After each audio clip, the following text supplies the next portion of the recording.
결론부터 말씀드리면 정혜 씨는 그날 이후로 그 집 문턱을 넘지 않았습니다.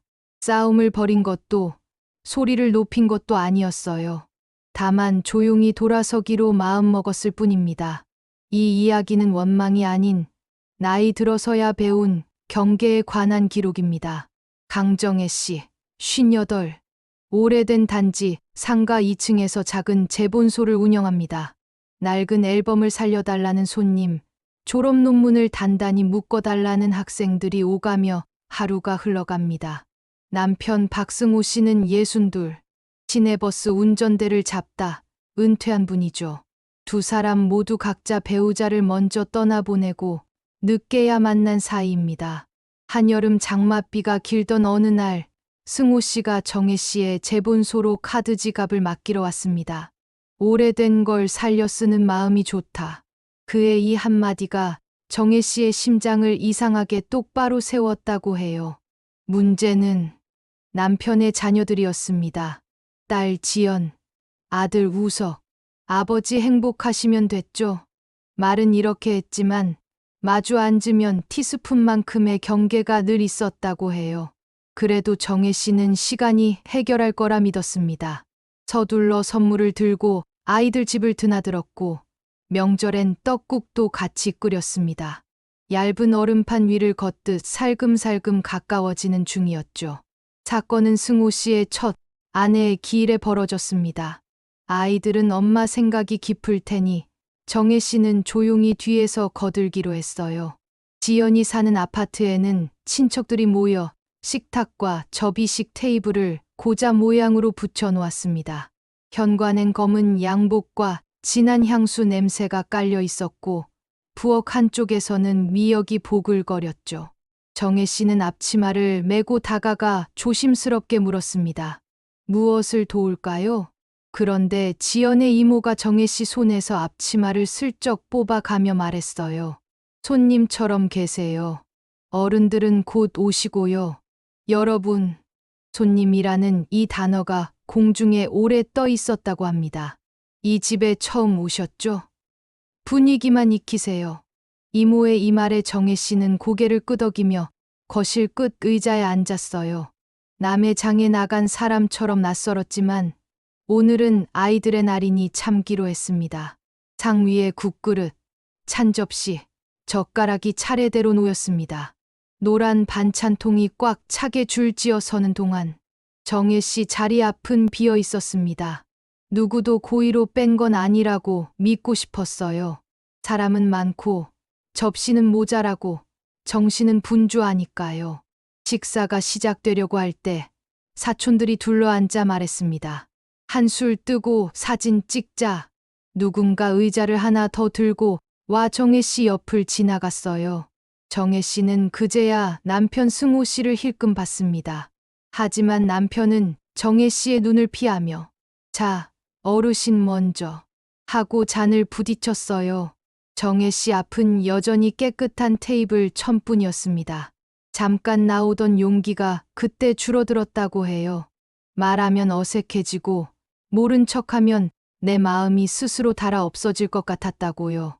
지연이 정혜 씨의 표정을 본 건지 소스라치듯 자리에서 일어나 부엌으로 갔다 왔습니다. 빈 그릇 하나를 정혜 씨 앞에 끌어다 놓으며 속삭였어요. 조금만 기다려요. 숟가락은 저쪽에. 지연의 손끝은 서둘렀고 미안함이 얼굴에 젖어 있었습니다. 그런데 반대편에서 누군가 던지는 말이 들렸어요. 직계 먼저 먹고 도와주신 분들은 나중에요. 도와주신 분. 정혜 씨의 호흡이 아주 얇게 바뀌었습니다. 사진을 찍는 시간이 되었습니다. 누군가가 정혜 씨를 향해 손을 내저었어요.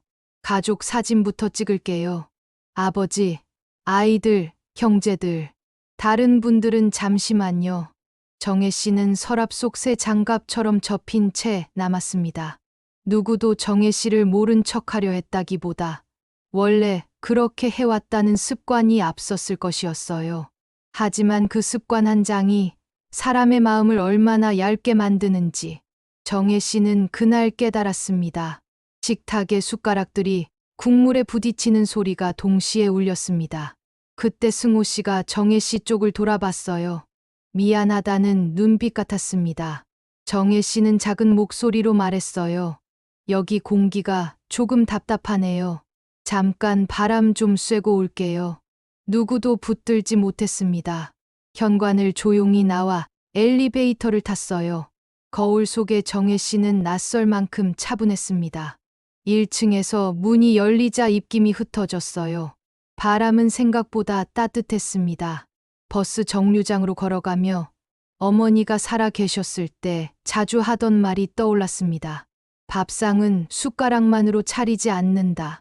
사람마다 놓아야 하는 그늘이 있다. 그늘. 정혜 씨는 그 집에서 자신의 그늘이 없었어요. 버스에 올라 창밖을 보며 짧은 메시지를 보냈습니다. 승호 씨, 먼저 갑니다. 오늘은 여기까지가 제 숨입니다. 그리고 전화벨이 울리기 전에 휴대폰을 껐습니다. 집에 도착하자마자 앞치마를 걸고 물을 끓였어요. 주전자 소리가 싱하고 오르는 동안 마음이 서서히 정리됐습니다. 다음 날 아침, 정혜 씨는 낱말을 많이 쓰지 않는 편지 한 장을 썼습니다. 아버님, 자녀분들께 저는 손님이 아닌 가족으로 대접받을 때 다시 찾아가겠습니다. 서두르지 않겠습니다. 대신 제 자리를 스스로 비워두지 않겠습니다. 정의 올림. 우편함에 넣으면서 손끝이 덜덜 떨리는 걸 느꼈어요. 편지를 보낸다는 건 싸우자는 게 아니라 자신의 모서리를 보여주는 행위였습니다.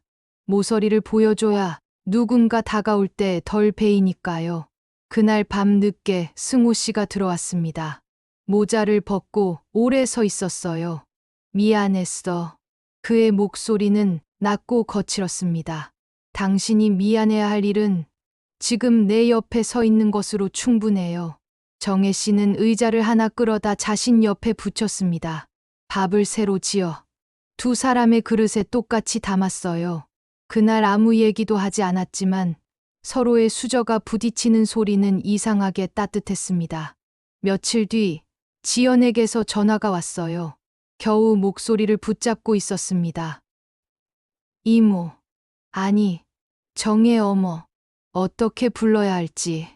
말끝이 어지러웠어요. 편한 대로 부르세요. 정혜 씨가 말했습니다. 그날 저도 제 마음이 좁았다는 걸 알았어요. 사진 찍자고 하면서도 생각이 거기까지. 죄송해요. 미안하다고 쉽게 말하지 말아요. 미안함만으로 바뀌는 건 없어요. 다음을 바꾸면 그게 사과죠. 그 후로 모두는 천천히 바꿔보기로 했습니다. 남편의 제사를 둘러싸고 했던 모든 일을 누가 먼저, 누가 나중이 아니라 함께로 바꾸는 것.